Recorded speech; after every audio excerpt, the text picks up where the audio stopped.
Welcome YouTubers to my tutorial, and in this tutorial I'm going to be showing you how to utilize Yahoo Finance to find out institutional ownership.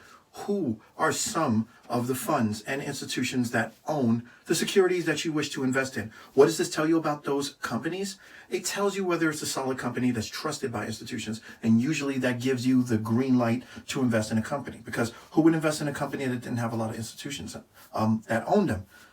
Institutions would trust them in the volumes of over 3 million shares to 4 million shares, sometimes 1 million. As you can see here, the first one I used was Glad. If you click on details, not summary, and if you go down to holders in the description, click on holders, then you see the institutions on the screen that are holding these securities, and you'll see a long list of institutions, and sometimes you'll see the breakdown of mutual funds that hold these underlying securities as well. Now, when you see the institutions and the mutual funds, you'll know that some of these names are familiar to you. You might be familiar with Vanguard or BlackRock Inc. or other companies like JP Morgan and Stanley, and this is a good thing because institutional ownership makes up a majority of ownership in a single security stock or exchange. And this is what gives you the credibility as a company to say to individual owners like myself who would like to risk it and put our money on a security. It tells us, hey, listen, there's a lot of companies that are seeking this security, going after it. And historical data will show you, if you click on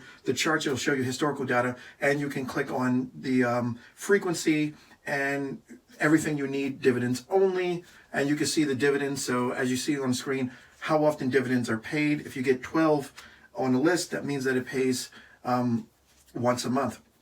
If you only see 4, then it pays every quarter, which is every 90 days.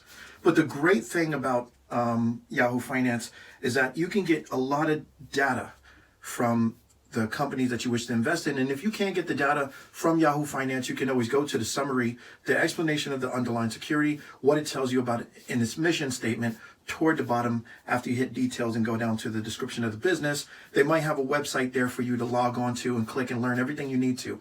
Well, I will be doing more tutorials on this. I like using Yahoo Finance for this very same reason, except you see that the dates may not correlate with current times, December 2019, when we are in April. Have a good one. Thank you, and press like.